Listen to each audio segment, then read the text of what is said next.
안녕하십니까. 금요일 아침 여수 MBC 뉴스투데이입니다. 전남의 산업인프라 구축을 돕고 기업을 지원하기 위해 2003년 처음 설립된 전남 테크노파크가 20주년을 맞이했습니다. 전남 테크노파크는 앞으로 기업 지원 기능을 넘어 R&D 사업을 직접 수행하기로 하는 등 새로운 미래 비전을 제시했습니다. 김주휘 기자가 보도합니다. 순천시 해룡면 율촌산단 내 전남 테크노파크. 지역 산업의 건강한 생태계 구축을 돕고 기업의 성장 지원을 위해 처음 설립된 전남 테크노파크가 20주년을 맞았습니다. 특히 오늘은 우리가 앞으로 가야 할 길에 놓여질 큰 도전과 과제를 함께 고민하고 슬기롭게 극복하기 위한 다짐의 출발점이 될 것입니다. 전남 테크노파크는 지난 20년 동안 전남이 글로벌 첨단 산업의 메카로 도약하는 데 중심점 역할을 충실히 수행하고 있습니다. 한 해 평균 2조 원 규모의 국고 건의 과제를 새롭게 발굴 기획하고 있고 이를 통해 확보한 1,000억여 원의 정부 예산을 지역의 1,600여 개 강소기업의 기술 고도화 등을 위해 촘촘히 지원하고 있는 겁니다. 또한 공우주항공 지원센터를 포함해 도내 11개 거점 지역에 14개 센터를 두고 특화된 산업 클러스터 조성을 통해 관련 기업 육성 역할도 하고 있습니다. 전남 테크노파크는 이제 향후 20년 미래 비전을 지금까지의 지역 산업과 기업 지원 기능을 넘어 미래 소재 부품 R&D 사업에 대한 직접 참여로 확장해 나갈 계획입니다. 종합 기업 지원 기관으로서의 역할을 수행해 왔습니다. 앞으로 전남 테크노파크는 이와 함께 정부 R&D 사업을 직접 수행할 수 있는 그런 연구개발 중심의 특화센터도 일부 강화해 나갈 그런 계획을 함께 갖고 있습니다. 설립 20주년을 맞은 전남 테크노파크. 전남을 넘어 동북아 경제를 선도하는 핵심 거점 기관으로 성공적으로 도약해 나갈 수 있을지 주목됩니다. MBC 뉴스 김주입니다. 여수시가 9번째 관광 웹드라마를 제작합니다. 여수시는 함해 표류기를 바탕으로 MZ세대의 이야기를 담은 5부작 관광 웹드라마 함해를 내년 초까지 제작할 계획이라고 밝혔습니다.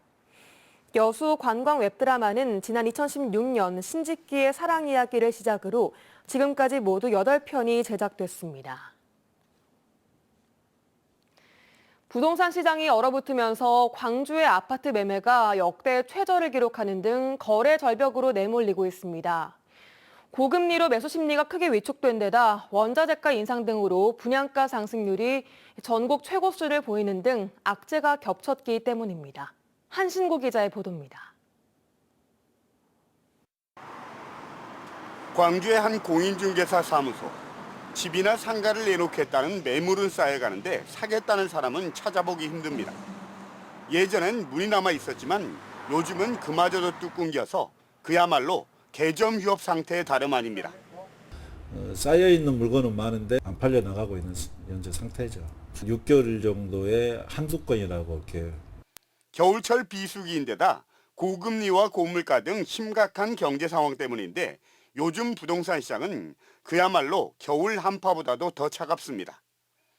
올해 광주 지역 아파트의 매매 회전율은 2.96%로 아파트 실거래가 신고제가 도입된 2006년 이후 가장 낮은 수준까지 떨어졌습니다. 전국 평균 회전율 3.04%보다 낮고 제주 다음으로 전국에서 가장 낮은 수준을 보였습니다. 금리 상승과 부동산 시장 불안으로 매수 심리가 위축되고 매도 물건이 쌓여가고 급매물 또한 거래가 쉽지 않은 상황이고. 그런데도 광주의 아파트 분양가는 전국 최고 수준의 상승폭을 기록하는 등 가파르게 오르고 있습니다. 광주 아파트의 올해 평당 분양가는 2,131만 원, 지난해 1,640만 원보다 29.9% 뛰었습니다. 전국 평균 분양가가 18.4% 오른 데 비하면 11%포인트 이상 높은 것입니다. 시멘트와 철근 등 자재값은 물론 인건비가 치솟으면서 예견된 수순을 일으키지만 미분양 물량이 쌓여가면서 부동산 시장의 위축은 더욱 심화되고 있습니다. 금리가 좀 낮춰지고 그다음에 공사 원자재 값을 좀 낮춰서 소비자들이 접근하기 쉬울 수 있게끔. 더욱이 광주에서는 이번 달에만 4,800여 세대가 또 청약에 들어갑니다. 공급 물량은 넘쳐나는데 분양가 상승세는 내년에도 이어질 전망이어서 미분양과 매물만 쌓여가는 거래 절벽이란 암울한 현실에 맞닥뜨리고 있습니다. MBC 뉴스 한신구입니다. 여수시가 올해 10대 시정 성과를 선정해 발표했습니다. 여수시는 서면 심사와 설문조사 결과를 종합한 결과 올해 시정 성과 1위에 공영주차장 조성이 선정됐으며 공공심야 어린이병원 운영 협약과 여수 시립미술관 건립 추진이 각각 2위와 3위에 올랐다고 밝혔습니다. 또 여수형 노인 의료 돌봄 통합 지원과 엑스포 고가도로 개통, 금오도 여객선 야간 운항 등도 10대 시정 성과에 포함됐습니다. 학교 급식실에서 발생한 조리사의 분쇄기 손끼임 사고와 관련해 민주노총 여수시 지부가 재발 방지 대책을 촉구하고 나섰습니다. 민주노총 여수시 지부는 어제 성명서를 내고 다친 조리사가 사용한 장비는 가정에서 사용하지 않는 위험한 장비라며 절단 사고 위험을 줄이기 위해 분쇄된 양념을 구매하는 등 개선을 요구해왔지만 받아들여지지 않았다고 주장했습니다. 이어 학교 급식실의 노동 강도를 완화하고 근본적인 재발 방지 대책을 마련해야 한다고 덧붙였습니다. 한편 어제 여수의 한 고등학교 급식실에서 일하던 조리사가 고추 분쇄기에 손가락이 절단돼 병원으로 옮겨졌습니다. 사찰에 들어서기 전 처음 만나는 일주문은 복잡한 마음과 번뇌를 정리하는 공간인데요. 최근 순천 송광사의 일주문인 조계문이 보물로 지정되면서 서남사 일주문과 함께 역사적 가치를 조명받고 있습니다. 유민호 기자입니다. 일렬로 세운 기둥 위에 얹힌 지붕. 송광사에 들어서기 전 처음 만나는 일주문인 조계문입니다. 사찰과 속세의 경계. 불자는 걸음을 멈추고 합장한 뒤 마음속 번뇌와 망상을 내려놓습니다. 들어갈 때는 부처님 저 왔어요. 그리고 경건함 해주면서 그냥 순수해진다 그럴까? 그냥 편안함이라 그럴까? 뭐 그런 거 있잖아요. 막. 조계산 자락에 자리한 송광사는 신라 말에 창건됐습니다. 고려와 조선을 거쳐 여러 번 고치고 확장하는 과정을 거쳤고 조계문도 1800년대 초 지어졌습니다. 송광사는 지난 1842년 큰 화재가 발생해 건물 대부분이 불에 탔는데 이 조계문은 피해를 입지 않았다는 기록도 있습니다. 최근 문화대청은 조계문을 포함해 합천 해인사 등 전국 6곳의 일주문을 국가지정문화유산 보물로 지정했습니다. 조계문은 조선 후기 일주문의 일반적인 형식을 충실히 따랐고 계단 소맷돌에 동물상을 둔 전남의 지역적 특성도 갖췄다는 평가입니다. 사찰들 일주문이 보통 절 경내하고 좀 상당히 거리가 떨어진 곳에 그렇게 건립이 되는데 그 송광사나 서남사 같은 경우는 그 사찰 거의 경내 안에 이렇게. 조계문에 앞서 서남사 일주문도 지난해 말 보물로 지정됐습니다. 화려한 양식과 더불어 임진왜란, 병자호란에도 화를 피해 500년 역사를 간직했다는 의미가 있습니다. 순천시는 서남사와 송광사를 더해 국내에서 처음으로 2개 사찰 일주문을 보물로 보유한 도시가 됐습니다. MBC 뉴스 유민호입니다. 내년에 순천시가 지역 어르신 4,000명에게 일자리를 제공합니다. 순천시는 내년 노인 일자리와 사회활동 지원 사업에 올해보다 23억 원이 많은 154억 원을 투입해 모두 4,000명의 어르신에게 일자리를 제공할 계획이라고 밝혔습니다. 시는 내년 사업이 어르신들의 사회참여 활동을 지원하는 것으로 소득 수준, 활동 역량, 경력 등을 고려해 공공형, 사회서비스형, 시장형, 취업 알선형 등 4가지 유형으로 진행하게 된다고 덧붙였습니다. 더불어민주당이 22대 국회의원 선거를 앞두고 실시한 공직 후보자 2차 적격 심사에 전남 지역 11명이 추가로 적격 판정을 받았습니다. 고흥, 보성, 장흥, 강진 선거구는 문금주, 한명진, 조재환 등 3명이 통과했고 영암, 무안, 신안 선거구는 김병도 1명, 해남, 완도, 진도 선거구는 윤광국, 정의찬, 장환석 등 3명이 통과됐습니다. 지난 12일 1차 발표에는 전남 지역 15명이 통과했으며 현재까지 26명이 적격 판정을 받았습니다.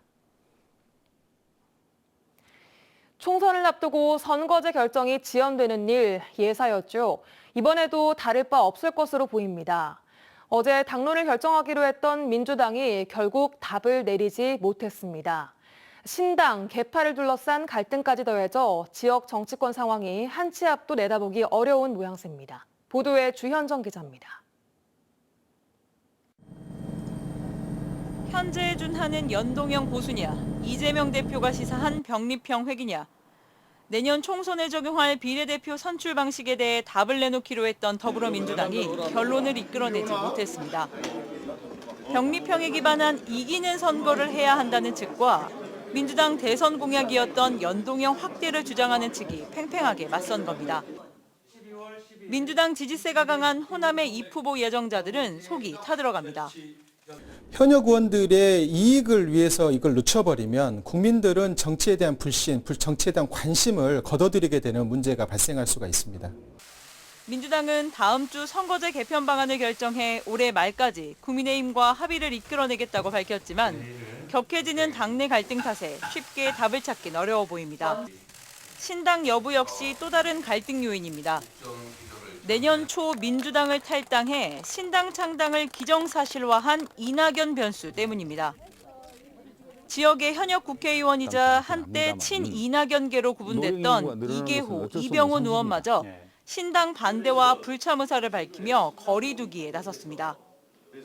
민주당 전남도당 고문단은 배신행위, 저급한 욕망정치라는 극단적인 표현까지 써가며 강한 거부감을 표시했습니다. 아마 선도 탈당 형태로 가설 정당을 미리 만들어 놓고 민주당 내에서 이재명 대표의 재판 리스크 그리고 공천 과정에서 실제로 이제 친명 공천을 하게 될 텐데 여기서 이탈하는 사람들을 수용하는 개문발차 형태로 선거 때마다 되풀이되는 선거구 지각 획정과 개파 갈등. 지역민의 정치 무관심만 자극하는 것은 아닌지 정치권의 반성이 필요한 때입니다. MBC 뉴스 주현정입니다. 여수시 허가부서의 친절도가 시민들의 기대에 미치지 못하고 있다는 지적이 나왔습니다. 여수시의회 이석조 의원에 따르면 인허가와 관련된 민원 접수 건수는 지난 2020년 1,324건에서 올해 2,520건으로 2배 가까이가 증가했습니다. 이 의원은 직원들의 불성실한 답변이 민원 내용의 대부분을 차지했다며 이에 대한 개선이 필요하다고 강조했습니다. 무죄를 받은 이후 군사당국에 끌려가 유죄 선고를 받았던 영조호 납부 거부에 대한 재심이 어제 광주고등법원에서 열렸습니다. 간첩 혐의 등으로 기소돼 과거 징역형이 확정된 납부 거부에 대한 재심 첫 재판에서 검사는 납부 거부의 과거 자백이 수사기관의 고문과 강압에 의한 것이 아니라는 증거를 제시하겠다고 주장했습니다. 이에 납부 거부의 변호인은 당시 검사가 제출한 증거들은 수사기관의 강요 등으로 만들어낸 것으로 증거 능력이 없다고 반박한 것으로 전해졌습니다. 1968년 조합을 하다 납북돼 5개월 만에 인천항으로 귀환한 영조호 납부 거부는 무죄를 받았지만 이후 다시 군사당국에 붙잡혀가 징역형을 선고받았습니다. 순천시 노사민정협의회가 공동선언문 채택과 상생협력 일자리 모델 실현을 위한 협약을 체결했습니다. 어제 순천시 노사민정협의회에서는 노동계와 경영단체, 시민단체 등이 참여한 가운데 직무 성과 중심의 임금체계 구축 방안 협력, 일하는 자가 존중받는 사회, 기업 환경 조성 협력 등 공정한 임금체계와 안전한 산업 환경 조성을 위한 내용을 담은 공동선언문을 채택했습니다.